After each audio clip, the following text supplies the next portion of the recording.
chers compatriotes. Très heureuse de vous informer, mesdames et messieurs, bonsoir et bienvenue à vous dans ce journal.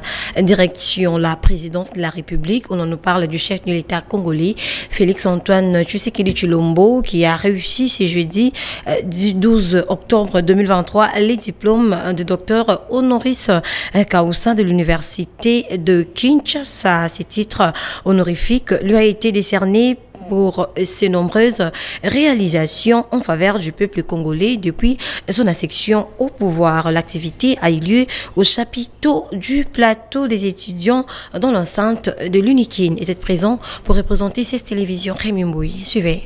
2 ans après avoir obtenu le titre de docteur honoris causa au collège académique de Netanya en Israël, le chef de l'État Félix-Antoine Tshisekedi Tshilombo a été honoré par le même titre. Cette fois-ci par l'université de Kinshasa, qui lui a décerné un doctorat honoris causa en sciences politiques et relations internationales. Une grande première pour le président de la République en fonction en République démocratique du Congo, pour l'université de Kinshasa bien entendu.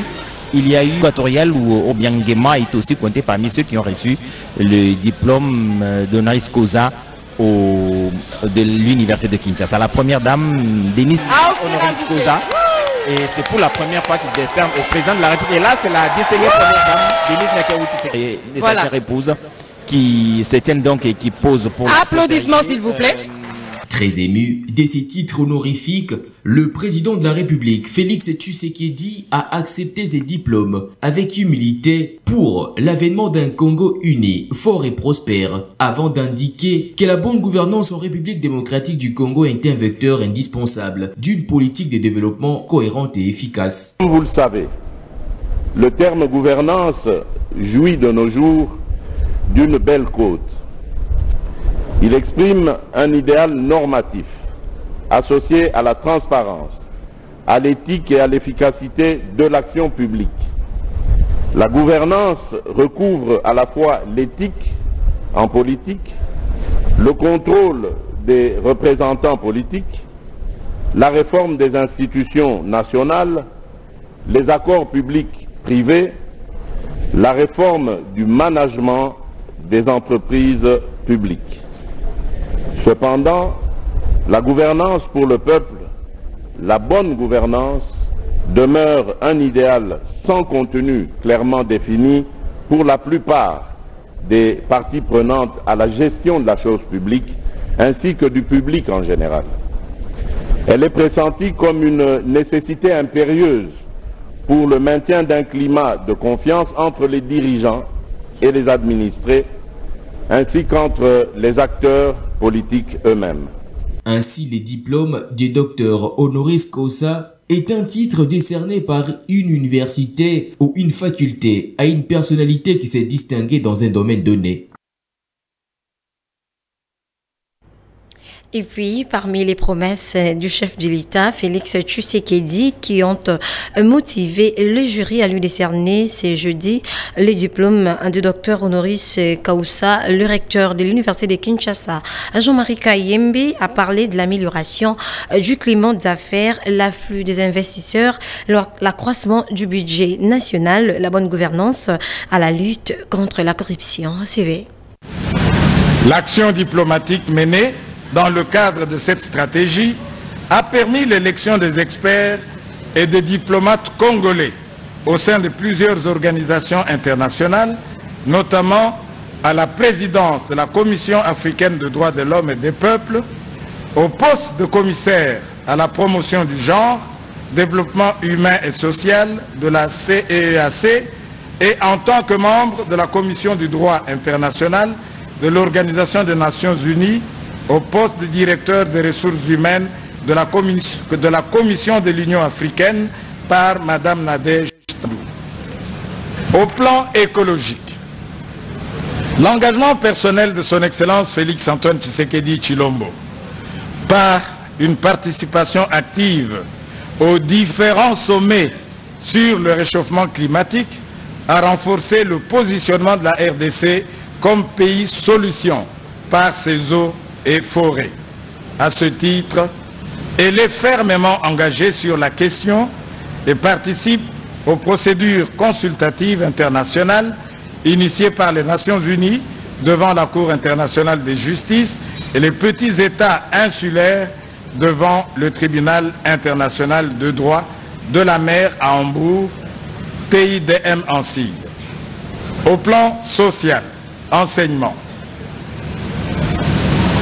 Le droit à la gratuité de l'enseignement primaire, bien que consacré par la Constitution de la RDC de 2006, n'a jamais été effectif. C'est à l'arrivée de l'actuel président de la République que ce droit a été assuré à tous les enfants congolais en rendant gratuit et obligatoire l'enseignement primaire. Comment ne pas considérer l'impact réel sur le bien-être de la population qui résultera de la politique de développement de 145 territoires. Depuis l'accession du pays à l'indépendance, ce programme ambitieux vise principalement à réduire les inégalités spatiales, à redynamiser les économies locales et transformer les conditions et le cadre de vie de populations congolaises vivant dans des zones jusque-là mal desservies par les infrastructures et services sociaux de base. Et puis à l'Assemblée nationale, au cours de la plénière de ce mercredi 11 octobre, le président de la Chambre basse du Parlement, Christophe Mbosso, a rassuré la tenue des élections le 20 décembre 2023, tout en dénonçant la guerre à l'est du pays et déplore les comportements de certains acteurs politiques qui tiennent des propos de menaces pour déstabiliser le pays. Suivez.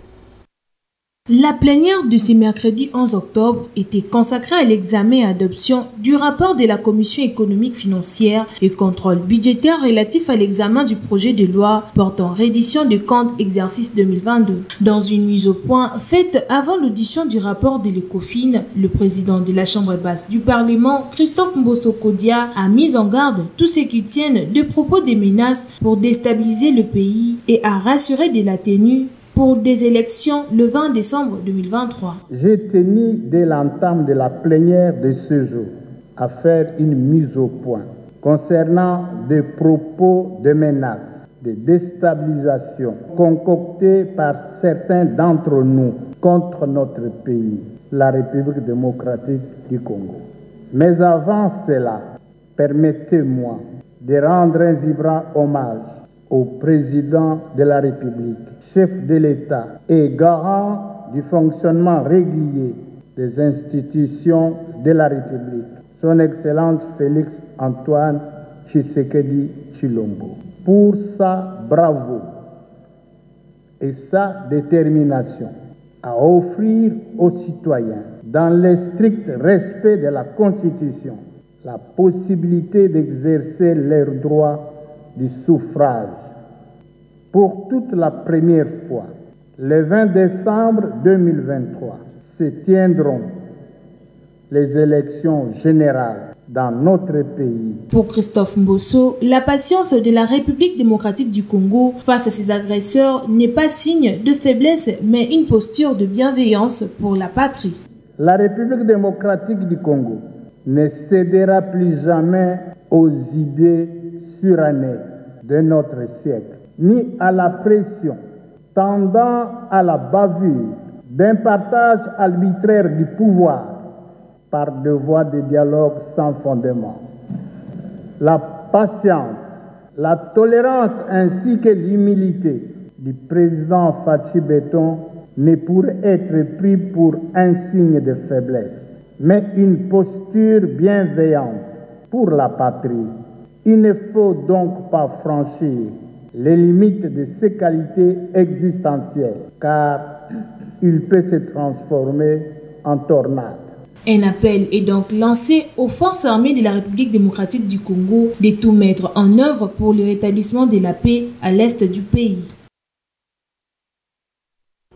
Parlons autre chose à présent. Les propos tenus par le général John Numbi menaçant le chef de l'État Félix Antoine Tshisekedi Tshilombo ne cessent de faire la chronique au sein de l'opinion. C'est le cas de l'analyste politique Emmanuel Kananga Kalala qui pense que le général John Numbi est un assassin des Congolais et n'a pas de leçon à donner à ces derniers, avant d'ajouter que le chef de l'État est un choix du peuple. Suivez.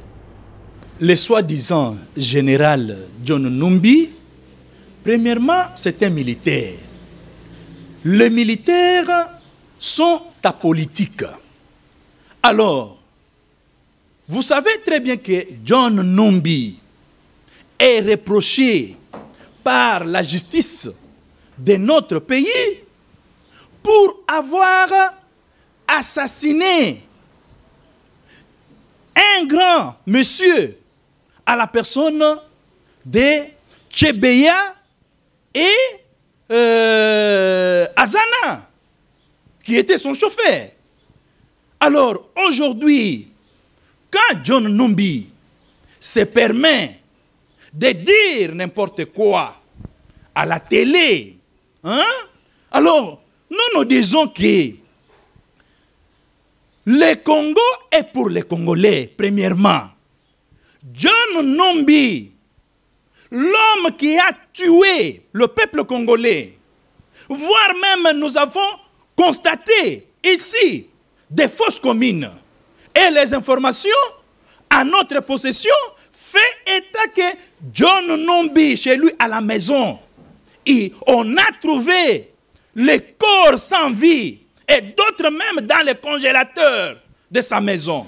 Alors, qu'est-ce que John Numbi peut donner comme leçon aux Congolais?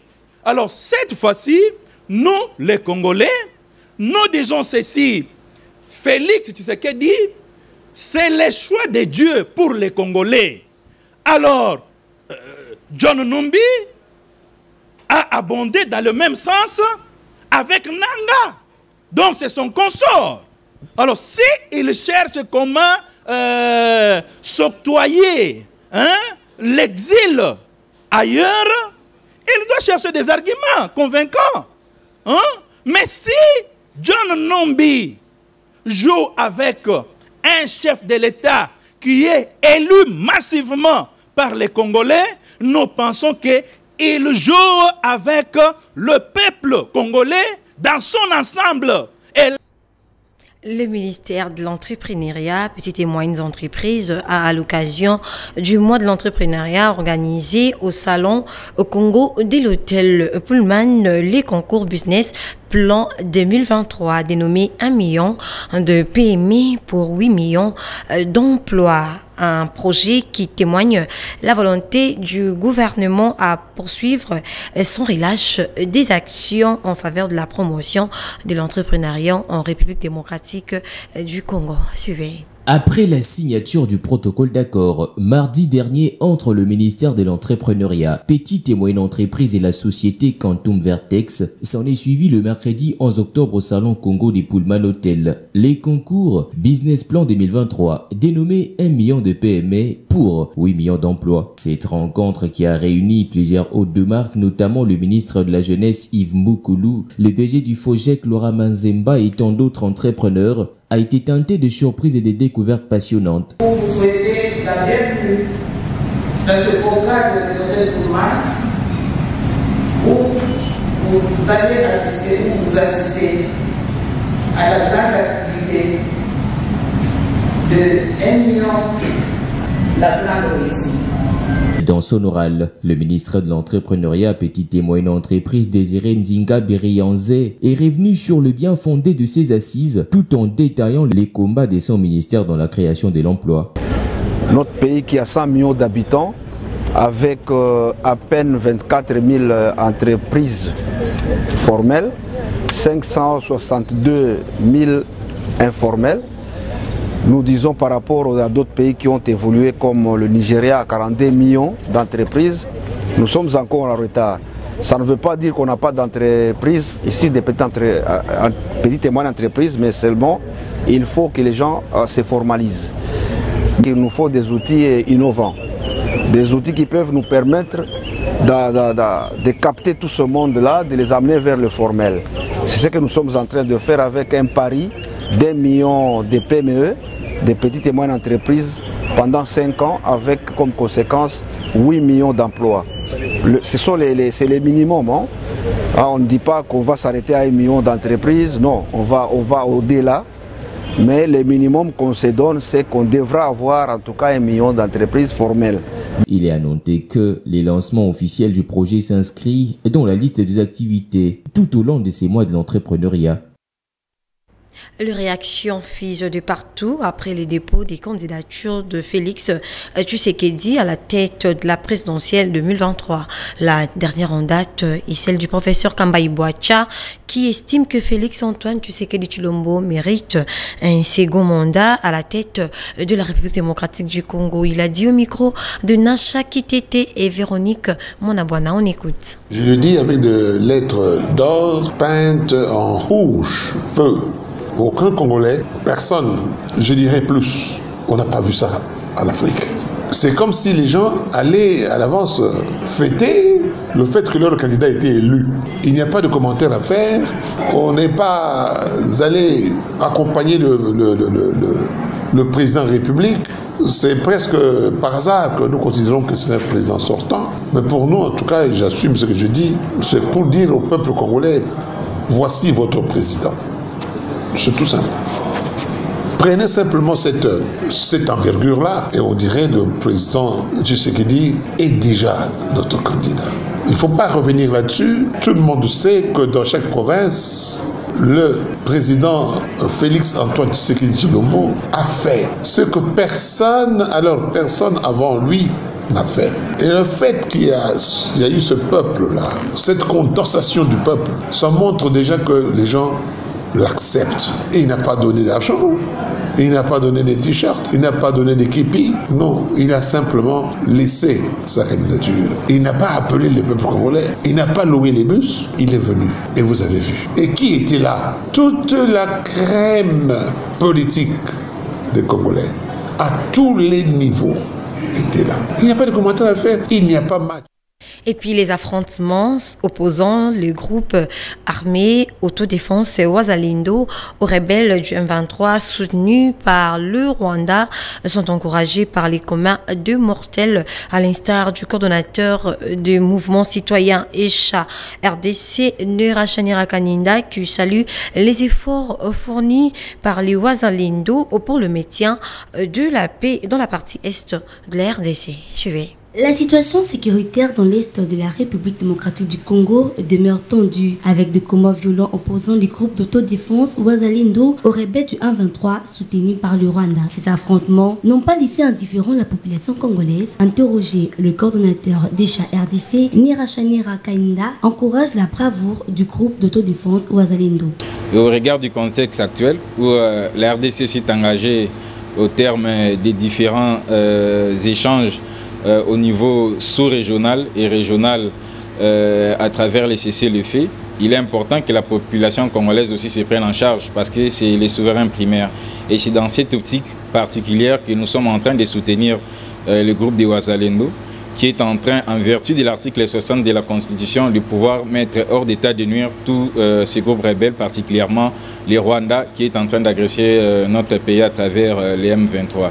Et nous les encourageons à poursuivre dans cette lignée, mais nous estimons que cela ne dédouane pas le gouvernement. Les Wazalendo ont eu à récupérer plusieurs villes et il est de la responsabilité du gouvernement et des forces armées de la République de pouvoir reprendre toutes ces villes qui ont été libérées, de contrôler ces villes et rétablir la vie normale. À la question du savoir si cette manière de faire l'autodéfense ne justifie pas la faiblesse de l'armée congolaise, le coordonnateur de chez RDC répond. Et nous sommes dans un processus et que nous continuons à exiger du gouvernement, c'est celui de désinfecter l'armée.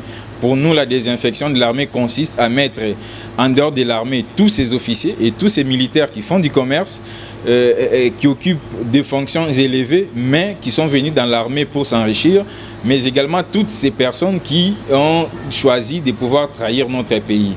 Et également aussi de mettre des moyens conséquents pour que nos forces armées soient mieux outillées de manière conséquente et de telle manière qu'elle soit capable de pouvoir rétablir la paix, de pouvoir sécuriser notre territoire national. Signalons que la ville stratégique de Kichanga a été reprise par les Wazalendo après des violents affrontements entre les rebelles du 1-23 qui ont duré 72 heures.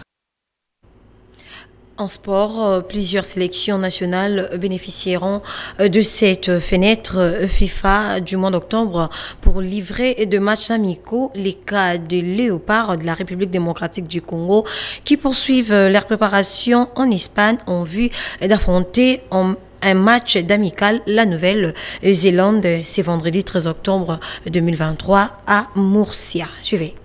Les Léopards de la République démocratique du Congo séjournaient depuis le lundi 9 octobre à Murcia en Espagne, lesquels ils poursuivent leur préparation avant d'affronter un match amical les All Whites de la Nouvelle-Zélande ce vendredi 13 octobre et des Palancas Negras de l'Angola le mardi 17 octobre prochain. Sur les 26 convoqués, 24 joueurs prennent part à ces stages espagnols sous la conduite du sélectionneur et manager Sébastien Desabre, à l'exception du gardien Siadi Badjo de Tout-Puissant Mazembe et des fistons Kalalamaye, les sociétaires des pyramides en Égypte, ainsi que quelques membres du staff technique de l'équipe nationale qui attendent encore leur visa de l'Espagne à Kinshasa. Il s'y est de signaler que les groupes de 24 léopards ont travaillé avec les techniciens français à plus de 5 séances d'entraînement et les joueurs vivent dans un climat de convivialité et ils restent sereins avant d'en découdre les All Whites de la Nouvelle-Zélande ce vendredi 13 octobre à Murcia. C'est tout pour ce journal. Mesdames et messieurs, merci à vous tous de l'avoir suivi et à très bientôt. Mes chers compatriotes,